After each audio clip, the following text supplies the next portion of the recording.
নমস্কার বন্ধুরা, Bishakha kitchen village ফুডে আপনাদের স্বাগত জানাচ্ছি। আজকে নতুন একটা রেসিপি বানাবো আমি সয়াবিন দিয়ে। সয়াবিন তো কারো পছন্দ হয় না, যারা নিরামিষ বুঝি তাদের জন্য এটা বানিয়ে খেয়ে দেখাবেন, খুব সুন্দর। তার জন্য আমি নিয়েছি 2 প্যাকেট সয়াবিন নিয়েছি, গোটা জিরে নিয়েছি, ধনিয়া গুঁড়ো নিয়েছি, টক দই নিয়েছি, আদা নিয়েছি, শুকনো লঙ্কার গুঁড়ো নিয়েছি, হলুদ গুঁড়ো, লবণ, একটা গ্রেট করে টমেটো নিয়েছি, পোস্ত নিয়েছি, একটা গোটা তেজপাতা নিয়েছি, আর 3টে আলু সিদ্ধ করে আমি আগে থেকে নিয়েছি। প্রথম থেকে লাস্ট পর্যন্ত ভিডিওটা দেখতে থাকুন আমি কী করে বানাচ্ছি।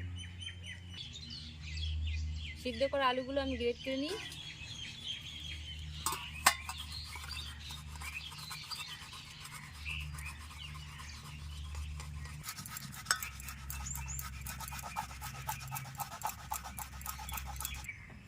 দেখুন আমি এইভাবে গ্রেট করে নিলাম আলুগুলো। সয়াবিনগুলো এবার সিদ্ধ করে নিই।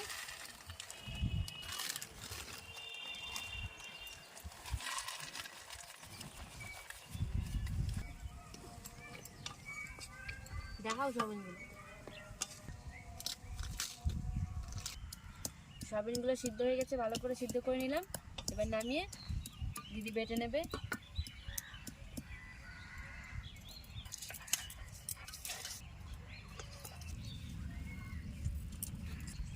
সয়াবিনগুলো আমি বেটে দিচ্ছি এইভাবে।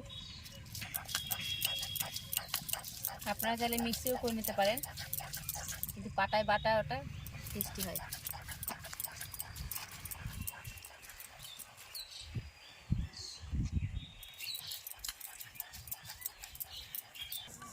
এবার আলুটা আর সয়াবিন বাটাটা একসঙ্গে মেখে নেব আমি ভালো করে। দিয়ে লবণ দেব,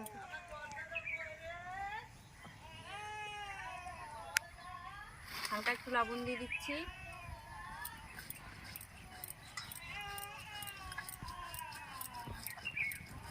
হালকা হলুদ গুঁড়ো দিয়ে দিচ্ছি, আর দিয়ে দেবো একটু লঙ্কার গুঁড়ো।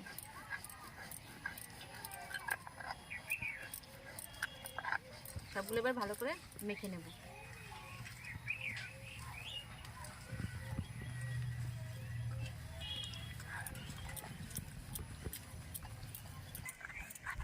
আমি ঠিক এইভাবে শেপ বানিয়ে নেব সয়াবিনের মুইঠা। যারা নিরামিষ খায় তাদের জন্য এই রেসিপিটা খুব ভালো হবে। দেখুন আমি এইভাবে বানিয়ে নিয়েছি, আপনারাও এইভাবে বানিয়ে নেবেন। তেল গরম হয়ে গেছে, এবার এগুলো ভেজে নেব, এক এক করে দিয়ে দিই। ঠিক আপনারাও এইভাবে ভেজে নেবেন। দেখুন আমি এইভাবে সবগুলো ছেড়ে দিলাম, অর্ধেকগুলো আর কিছুটা আছে, ওগুলো পরে ভেজে নেব।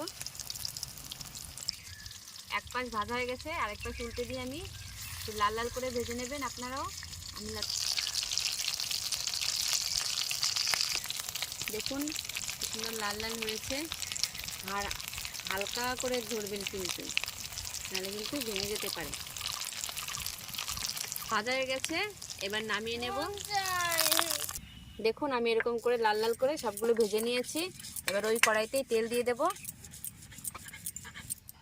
তেলটা গরম হয়ে গেছে, এবার ফোড়নে দিয়ে দিচ্ছি গোটা একটা তেজপাতা,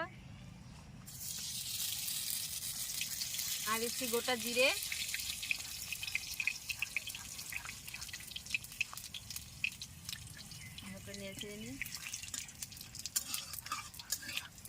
আদা আর জিরে বাটাটা একসঙ্গে দিয়ে দিচ্ছি,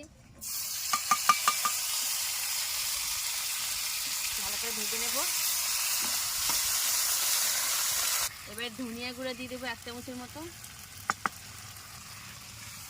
এটা ভালো করে ভেজে নেবে সঙ্গে নেড়ে চেড়ে।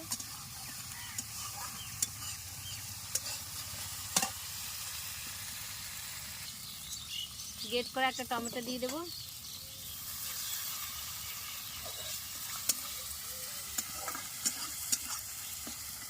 এবার হলুদ গুঁড়ো দিয়ে দেবো 1 চামচের মতো।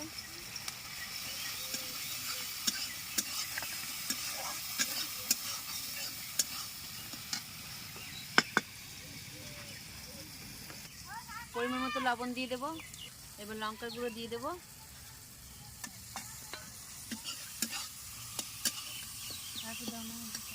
দিবানি পরে থাকবে।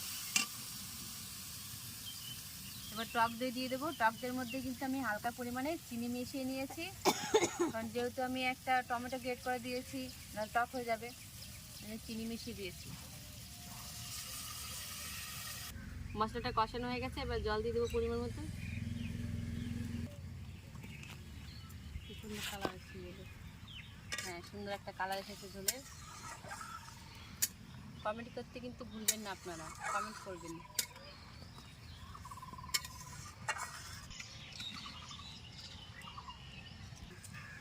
এবার পোস্ত বাটাটা দিয়ে দেবো, ঝোলে খুব সুন্দর জাল উঠেছে।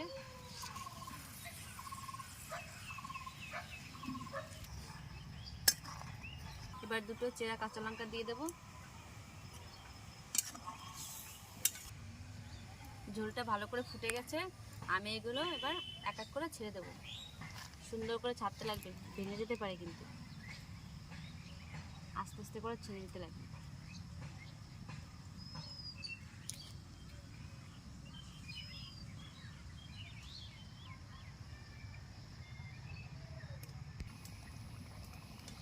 এইভাবে হালকা হালকা করে নাড়াচাড়া দিতে লাগবে, নাহলে কিন্তু ভেঙে যাবে। হয়ে গেছে, এবার নামিয়ে নেব। নামানোর আগে একটু ধনেপাতা কুচি দিয়ে দেব।